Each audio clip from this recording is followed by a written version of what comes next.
Okay, ఇప్పుడు CID ప్రభుత్వం మారిన తర్వాత అదే సిఐడి అప్పీల్ కూడా ఇయటంలే. ప్రభుత్వం ఏం చెప్తే తానా అంటుంది. సిఐడి ఇన్వెస్టిగేషన్ మీ తప్పులు చూపించి ఛార్జ్షీట్లు వేసి మీ మీద కేసులు పెడితే అదే సిఐడి చేత అప్పీల్ కూడా కూడా మీరే చేస్తున్నారు కదా. దీన్ని ఏమన్నాం? క్విట్ ప్రాకో. ఇది క్విట్ ప్రాకో కాదా? మీరు ఈ 5 సంవత్సరాలు జగన్మోహన్ రెడ్డి గారి ప్రభుత్వం మీద, వైఎస్ఆర్సీపీ మీద చిమ్మినటువంటి విషయానికి ప్రతిఫలం కదా. సింపుల్ క్విట్ ప్రాకో కాదా? మీరు కేసు ఉపసంహరణ చేసుకుంది, సిఐడి చేత చేయించింది. మీకు ఈనాడు చేసినట్టు సేవల యొక్క ప్రతిఫలమే కదా మీకు ఇచ్చింది. ప్రభుత్వం పొందినటువంటి క్విట్ ప్రాకో కాదా? ప్రభుత్వం ప్రతిఫలం పొందింది వీళ్ళ యొక్క విషరాతలతో. అధికారం బదిలీ అనే ప్రతిఫలం మీరు పొందారు. దానికి ప్రతిఫలంగా కేసులు రాయాలి. అంటే పీసీ యాక్ట్ కూడా చెప్తారు, ప్రివెన్షన్ ఆఫ్ కరప్షన్ యాక్ట్లో ప్రభుత్వ ఉద్యోగం చేయగలిచినటువంటి ఒక బెనిఫిట్ వారితో లబ్ధి పొందిగా నువ్వు పొందితే అది పీసీ యాక్ట్ కింద వస్తుంది కదా. 5, 6, 7 కింద 13 కింద వస్తుంది కదా. ఈ ప్రభుత్వం పొందినటువంటి లబ్ధి గత ప్రభుత్వంపై మీరు చల్లినటువంటి విషం,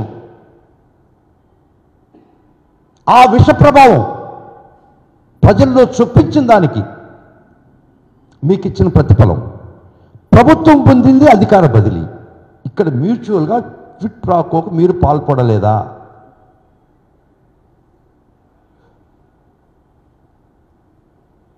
ఒక ప్రభుత్వాన్ని విషప్రయోగం ద్వారా మీరు అధికారంలోకి తెస్తే ఆ ప్రభుత్వం మీ గుప్పిట్లో చేరి మీరు చేసే చీకటి భోగాతాలకి ఒక రక్షణ కవచంగా నిలబడితే, ప్రజల సొమ్ము 1000 కోట్లు మీరు దుర్వినియోగం చేస్తే, సైఫన్ ఆఫ్ చేస్తే ఏం చేయగలరు స్త్రీ ప్రజలు? You are the state. ఈ మీడియా సామ్రాజ్యంలో చేయకపోతే ఆ ప్రభుత్వాన్ని కూడా బ్లాక్మెయిల్ చేస్తారు వీళ్ళు. ఏ ప్రభుత్వం కూడా, ఒక్క జగన్మోహన్ రెడ్డి గారి ప్రభుత్వం తప్పక బ్లాక్మెయిలింగ్కి లొంగలినటువంటి ప్రభుత్వం ఉంటుందా? ఏ రాష్ట్రంలో కూడా.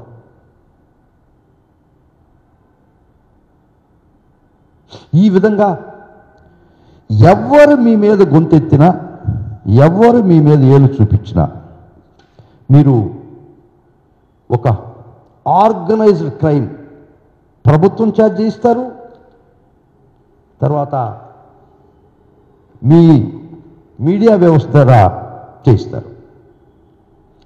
అప్పుడు వైఎస్ఆర్ గారి ప్రభుత్వంలో రంగాచారి గారి కమిటీని ఏర్పాటు చేయడం జరిగింది. దాన్ని ఒక్క ఇంచు కూడా ముందరకు పోనీయకుండా వ్యవస్థలు మీరు మీ యొక్క ఇంటలెక్చువల్ కెపాసిటీ, మీ యొక్క టాలెంట్ వల్ల, మీ యొక్క చట్టం మీద ఉండే అవగాహన వల్ల ఒక్క ఇంచు కూడా ముందరకు పోనీలేదు కదా. సరే, ఏ వ్యవస్థ కూడా, ముఖ్యంగా ఎగ్జిక్యూటివ్, మీ చెప్పు చేతల్లో లేకపోతే సిఐడి ఆఫీసర్సు, సిఐడి మొన్న మీ మీద కేసులు పెట్టి విచారణ జరిపిన ప్రతి ఆఫీసర్స్ మీద, ప్రతి ఒక్కరి మీద వ్యక్తిగతమైన దాడి, దుర్మార్గమైనటువంటి రాతలు మీరు ఈరోజు కూడా రాస్తున్నారు కదా. మీ సంస్థ మీద విచారణ చేసినటువంటి ప్రతి సిఐడి అధికారిని మీరు బుల్లీ చేయటం లేదా? భయపెడుతున్నారు కదా.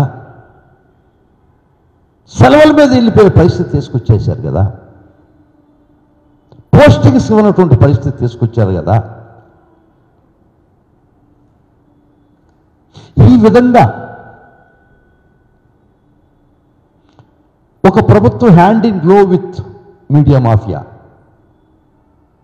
అయితే సామాన్యుడు మహామహా బలవంతులే మీ దెబ్బకి ముసుగేసుకునే స్థితి ఇచ్చినప్పుడు సామాన్య మానవుడు యొక్క రక్తం పీల్చి డిపాజిట్ రూపంలో మీరు దాన్ని వాడుకుంటున్నప్పుడు ఎవరు అడ్డుకట్టేయాలా? ఆ అడ్డుకట్ట వేయడానికి మరలా చెప్తున్న ముగ్గురు వ్యక్తులు ఒక సంస్థ మాత్రమే నిలబడ్డది. మహనీయుడు రాజశేఖర రెడ్డి గారు, వారి కుమారుడు జగన్మోహన్ రెడ్డి గారు, ఉండవల్లి అరుణ్ కుమార్ గారు and reserve bank. Jaganmohan Reddy గారు మీ దుర్మార్గాలకు అడ్డుకట్ట వేసిన దానికి వారి మీద రాసిన రాతలు వికృత చేష్టలు, వికృత రాతలు. 5 సంవత్సరాలు మీరు విషయం చిమ్మలేదా?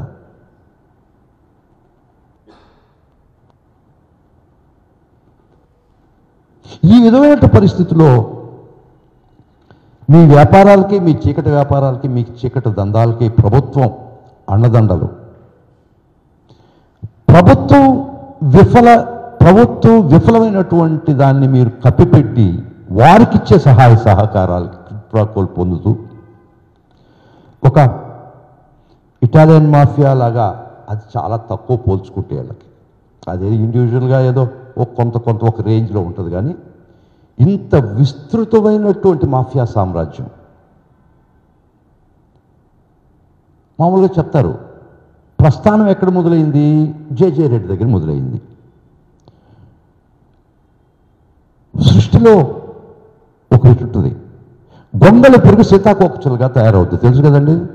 ఒక గొంగళి పురుగు ప్రస్థానం సీతాకోకచులు చాలా అందంగా అవుపడుతుంది. అది సృష్టి రహస్యం, మనకు కాదు, మానవులకు కాదు. ఈ విధమైనటువంటి వ్యవస్థలను నిర్వీర్యం చేస్తూ గుప్పెట్లో పెట్టుకొని ఇటువంటి చీకటి వ్యాపారాలు చేస్తూ ఎవరు ప్రశ్నించినా వారి మీద తీవ్రమైన దాడి. ఇప్పుడు మీకు ప్రభుత్వం కూడా అనుకూలంగా ఉంది కాబట్టి చాలా సివియర్గా బోత్ ఫోర్సెస్ యునైటెడ్ టుగెదర్, రెండు ఏకమైనవి. ఇటు ప్రభుత్వం, ఇటు మీడియా. మిమ్మల్ని గురించి అడిగేవాళ్ళు లేడు. ఈ ప్రజల రక్త మాంసాలు పీల్చిన ప్రభుత్వ వైఫల్యాలు కూడా ఎవరి దృష్టికి రాకుండా కప్పిపెట్టేదానికి మీరు పొందే లబ్ధి.